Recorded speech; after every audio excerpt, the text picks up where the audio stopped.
Citizen Vigilante is a 2026 vigilante thriller directed by Uwe Boll, starring Armie Hammer. Originally developed under the title The Dark Knight, the film follows Sanders, a man who becomes frustrated by violent crime and begins hunting criminals outside the law. His campaign of vigilantism turns him into a social media phenomenon, with many members of the public celebrating him as a hero, while law enforcement sees him as a dangerous criminal whose actions threaten the rule of law. The film is set in Croatia and blends action with political and social themes surrounding crime, immigration, public distrust of institutions, and online celebrity. Rather than presenting a straightforward action story, it focuses on the escalating conflict between Sanders' growing popularity and the authorities' attempts to stop him. It received a limited theatrical and digital release on June 19th, 2026. Now, the movie did get a release on X. Elon Musk very kindly shared it on there for free, for I think it's a limited time only. That's how I was able to watch this film.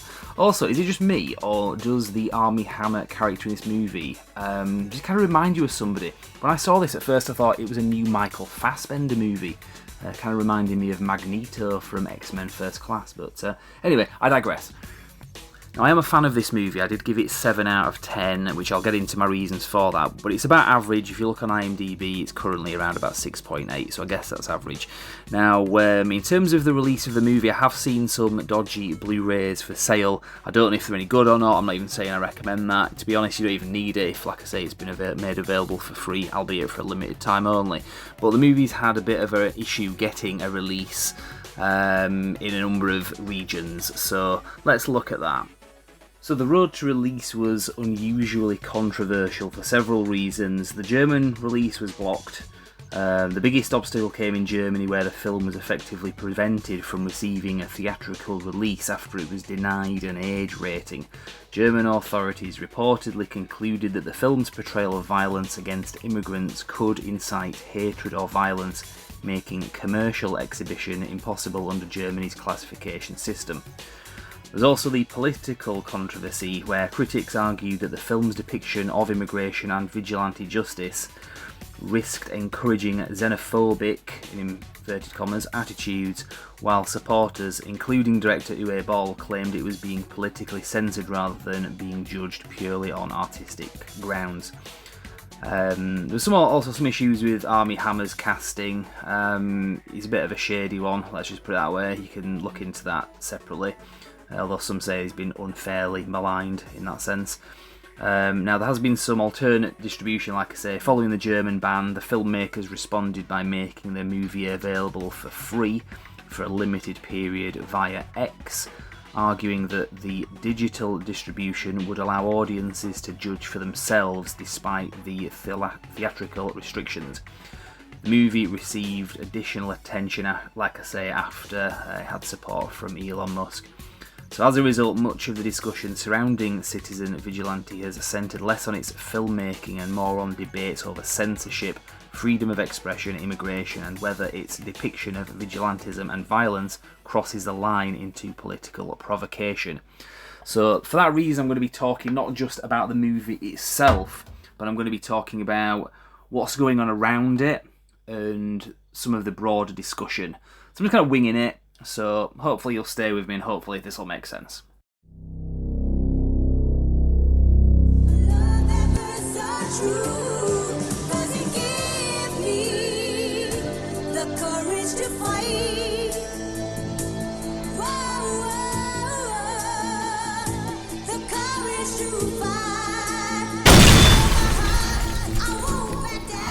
So I'll just say out the gate, this isn't a great film. If you follow this channel, obviously we talk about action movies and we tend to look at it as the golden era of which would be the 80s and 90s. There's plenty of good stuff came before, foundational stuff came before. There's been plenty of good stuff come since, even like in recent years. But a lot of the time, especially when you're talking about semi-retired action stars, guys like Van Damme and Seagal and so on, a lot of their movies that they've been doing in the last couple of decades have been this kind of movie. The kind of made in countries where it's cheap to make films, and the cinematography often looks pretty awful, not to sound too pretentious. A lot of the time these movies kind of disguise shitty cinematography by adding a kind of tint to the picture to kind of make it look arty or whatever. They don't do that in this film, thankfully, but you can tell it's a low budget movie. It's an action movie which, with a bigger budget, would have been a bit more ambitious in terms of the action. But that's not really the point of this film. We talk on this channel as well, critically, of movies that push the message. Now that would be your Disney movies in particular, big franchise, former hits, so movies that used to be hits with the box office and the critics that aren't anymore. They push this angle now. Correlation isn't necessarily causation, but an argument could be made that there's definitely a causational factor to the decline of these movies and the message that's being pushed in them. So the reason I bring that up is this film, although it may not be great, offers a counter message, a counter to that message. Now, it's just not handled in the best way, unfortunately. One thing when I first heard about this movie a few weeks ago was I was kind of thinking, based on what I knew, so low budget movie, counter message, it's been quite well liked by the people that had seen it, and also there was a bit of a suppression of the movie going on. My first thought was, is this going to be this summer's Sound of Freedom? Because if you remember back in 2023, what was great about that movie, beyond just the film itself, was the situation surrounding it. So just to recap with that, you had a movie that had been shelved for a number of years. It was owned distribution-wise by Disney. They didn't make the film, but they owned the distribution rights, but refused to actually distribute it. And this was a film about human trafficking from an angle of the Christian perspective, the humane perspective. God's children are not for sale. It was a very altruistic movie starring Jim Caviezel. And like I say, Disney had basically given up on the movie, so alternate funds were found to actually release the movie that Disney had wiped its hands of, and the film that didn't cost much to make or distribute ended up making quite a lot of money, and it was a critical success with sane people. Whereas Disney, who owned Lucasfilm, they had recently released an Indiana Jones movie, which was very, very, very, very expensive to make, market, and distribute. And that film did terribly commercially and critically. And it was Disney that had, if they'd have just held on to that other movie, if they'd have known what they were doing, obviously. So that was a big deal anyway, that summer 2023. I was recapping that because I was kind of thinking maybe this film is a very different situation, the background to it, but I was getting similar vibes basically with Citizen Vigilante, not from the film itself, but just from maybe this situation. There are parallels, but I wouldn't say this is either situation-wise this summer, this year's Sound of Freedom, nor is it the film itself is not this summer or this year's Sound of Freedom. As I say, that was a very humane and altruistic movie, the character, the backstory to it, and so on. Whereas this movie it goes beyond Death Wish. I've talked about that on the channel before, and obviously that's a film that this film has been compared with, and the comparison is justified. But this movie goes beyond that, because I recently did a video talking about the difference between the Dirty Harry movies and the Death Wish movies, or one main difference I was focusing on, and that was that what you had with that was you had kind of liberal, as in the old version of liberal values, which would be right to fair and due process, innocent until proven guilty, versus a more sort of authoritarian, we're going to tell you who's guilty and who's not, because too many guilty people are getting away with murder and worse, if there's such a thing as worse than murder, again perspective. But the Dirty Harry movies kind of did a good job of going backwards and forwards between those two perspectives from one movie to the next, whereas the Death Wish movies didn't really do that. They just stuck with Vigilante is in the right because ultimately he's taking out the bad guys, and you do side with him. But he's got a bit of a line in the sand, does the character in the Death Wish movies. And he does have a bit of a dichotomy because he kind of starts out as a very liberal guy, and because of circumstances, he starts to see, sometimes you've got to just take the law into your own hands. But the difference between the Death Wish movies and this Citizen Vigilante, I would say, would be that he goes too far with it to the point where there's literally a scene in the movie where he kills it. The hero of the film, played by Armie Hammer, kills a civilian, a citizen, an innocent person, just somebody on the street. You don't even know who this person is. You can see them in a car. Kills them just to make a point. So this is not the same character as you've seen in films like Death Wish. He's a bit more similar to what you see as the Gerard Butler character in a movie called Law Abiding Citizen. I think that came out around about 2010-ish. Very good film. But that movie does make it pretty clear that the Gerard Butler character, although you can totally see where he's coming from in the beginning, because what he goes through is horrendous, he lives long enough to see himself become the villain. Which is ironic because I take that line kind of from The Dark Knight. Citizen Vigilante was originally going to be released as being called The Dark Knight. But obviously it would have collided. Might have had some issues with Warner Brothers if they'd have done that. But that's the point with this. So it's kind of a tricky one.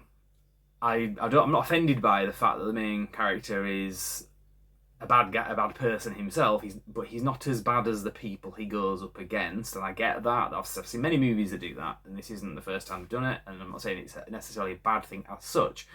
But if we're gonna release a movie that we're all gonna get behind and say like people need to see this kind of thing, I disagree with that. I mostly disagree with it. In fact, I'll say why mostly. Why I'm not sitting on the fence, but I mostly disagree with it. There's a part of me that doesn't disagree with that, and I'll explain. But this movie doesn't really have a solution as such. What it does do, and this is important because it's in the last scene of the film, this is more of a warning. So at the end of the movie, the message really is, if we don't sort out the issues that we actually have, as in us, the audience, because it mirrors what's going on in this movie, because there's like a scene in the movie where it's very similar to the Irina Zarutska murder that happened last year on the was it a bus or a train? I seem to remember. I think it was a train. Yeah, it's a train in the US.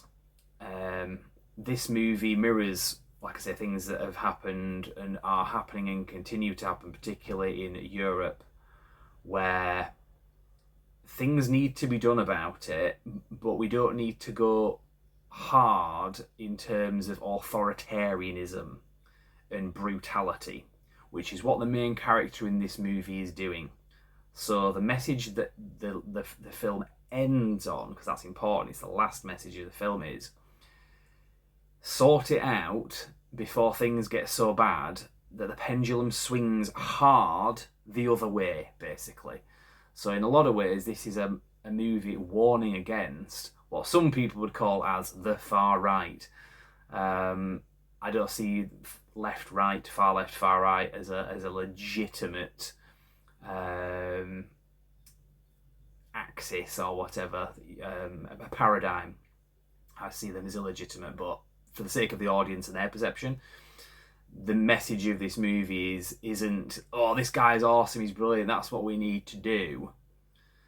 The point is that I got out of it was, although he is saying you need to do something, I think he's saying we need to really listen to people like, say, for example, Charlie Kirk, because if we don't, and the Charlie Kirks of the world are getting assassinated by the other side, then there is going to be a swing of the pendulum, a void to be filled, and the kind of people that fill it aren't going to be as nice as Charlie Kirk. So whether it's Milo Yiannopoulos or Kanye West or Nick Fuentes or any of these other guys, we basically need to be a little bit more active as people who don't want to see it come to that, because it will. There's a lot of talk about civil war brewing. I'm not saying that that's going to happen, but there's a lot of talk about it, and you can see things escalating. That's one possible future. But this movie's warning against that, either intentionally or unintentionally. That was my takeaway from it. Now, I say that as if that's a clear message. It's not the clearest of messages. That's just what I got out of it. It might not have been the intended message, but it is a message that's in there when you kind of read it the way I do. So, as I say, the point is that the character of this movie is not supposed to be somebody that everybody should emulate and get behind. I'm not worried about people going out and shooting people with a Glock with a silencer on it. I'm not saying literally people are going to emulate what this guy's doing, but you can certainly do that spiritually, whether or not you are getting involved with maybe a radical movement or just being a nasty keyboard warrior posting division and just hot rage online and pissing people off and riling people up. That's a way that you could emulate what this guy's doing without literally doing what he's doing. There's a lot of lighter ways of doing that. Does that make sense? I don't know if that makes much sense, but it's a movie that there isn't really much to review without getting into all this stuff, the philosophy of the movie, because it's kind of a boring film. I believe you could cut 50% of this movie out and it would speed the pace up a lot and it wouldn't be as kind of boring. And you basically got an episode of a TV show then, because it would be 45 minutes. This film is 90 minutes long, which isn't bad. That's a good length, a sensible length of a movie like this. But you could cut half of this movie out. It's just people walking down the street and just lots of tension and stuff and nobody doing anything and walking into rooms and walking out of rooms and so on. If you kept the main important bits, the dialogue and some of the action scenes and so on, the character development, it would probably be about 45 minutes. This movie also very much reminded me of, it wasn't just one episode of Luther, the BBC TV series with Idris Elba. There was a story, it spanned for maybe 2 or 3 episodes, where there was a guy very similar to this. I wouldn't be surprised if they took inspiration from it. And he is the bad guy in Luther, but he's doing what this guy's doing. He's a vigilante. As I say, it's not just been done in Luther, he's been doing many other things before. But even the way he dresses was very kind of similar. But in Luther, he was the bad guy, but you could kind of see where he was coming from. Problem with this film is, I like movies where redemption is like a big factor, and there isn't really any in this for the main character, even if it was just to die. So if the movie ended with him realising that what he's done is bad and he's becoming the thing he hates, and maybe whether he has to sacrifice himself and die or if just shit happens and he takes a bullet and dies, I think that at least would have been something. But we don't really have that, so there's a lot of things in this that you can say they could have done a lot better. So for that reason, I would give this a 7 out of 10, which is about average for the other scores that I've seen, to be fair. I know on IMDb, I think it was like 6.8 where I last saw. I think that's fair. For me, my scoring system is a 5 out of 10 is just a very average film. I don't have much bad to say, but I don't really have much good to say. It's a film. 6, I would say, is like pretty good. It's like slightly above average. 7, you're getting into like pretty decent. And I would give this a 7 because I do think it's important. Going back to a point I was making before, I was saying, is this an important movie that everyone has to see? I would say mostly no, but there is a part of me that says yes, because at the very least it's a conversation starter, this movie. And it gets the conversation about the issues that are going on, particularly in Europe, whether or not it's the Great Replacement or just crime statistics per capita, or our entire justice system which has been captured. any of those things we need to stay focused on. So this film, at the very least, does that. It just doesn't really come at it from a point of view that I would recommend doing, because even if it's just guilt by association, it kind of paints people that are talking about the problems that we're facing in Europe. It kind of paints us as the guy in the film, and that's not a good thing, because he is a villain. He's not the worst villain in the film, but he could very easily become that.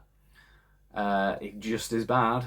He could do everything you see these bad people in this movie do. He could end up doing it and justifying it afterwards, if he carries on the way he's going.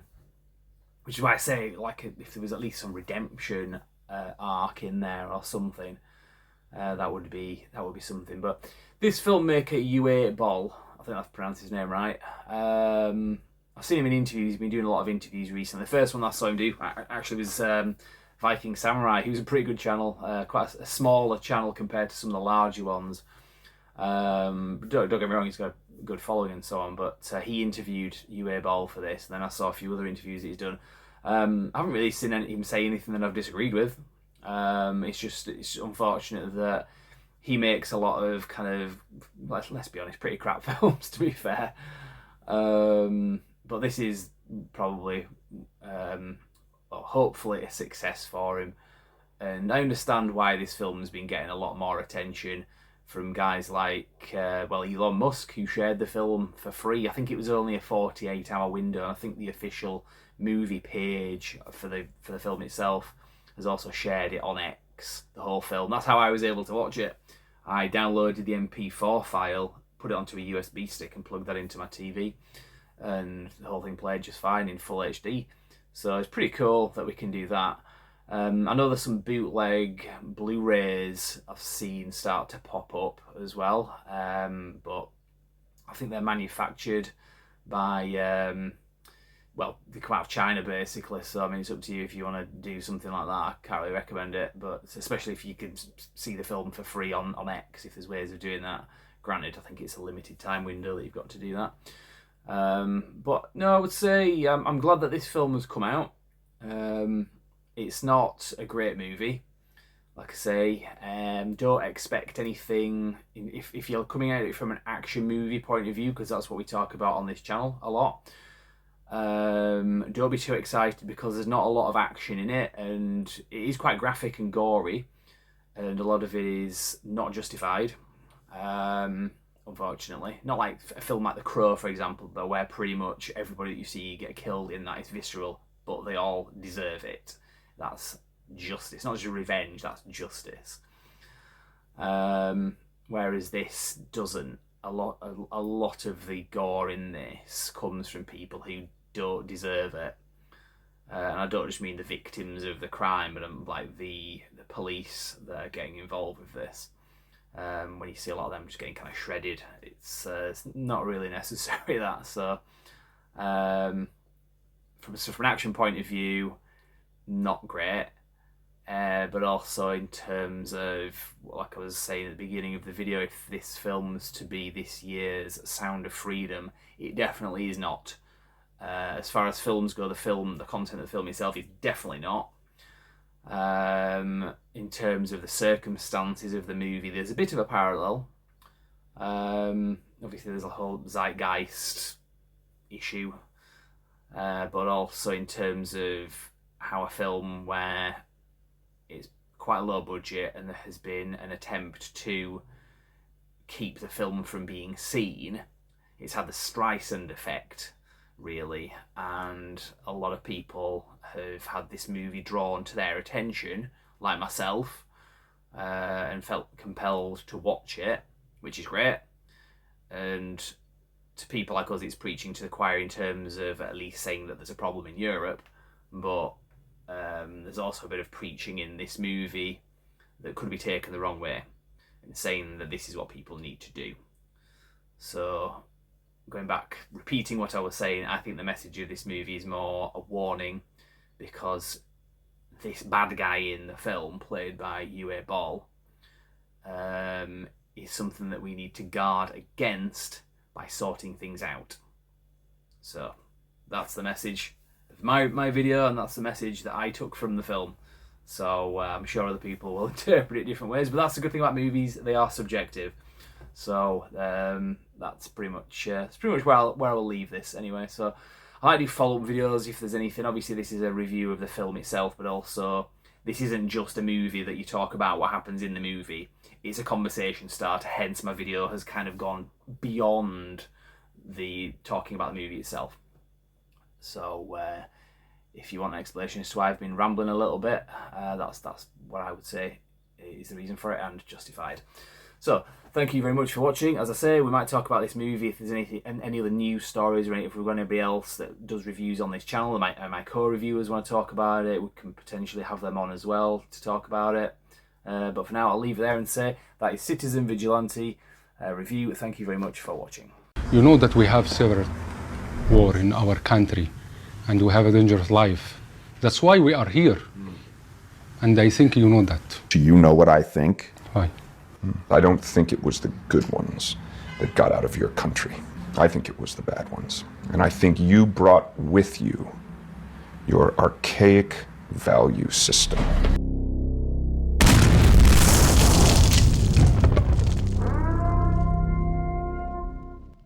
So for this one, we're going to be talking about Citizen Vigilante. Now, this is a non-spoiler review. No, it's not. It's totally spoiler review. What the fuck?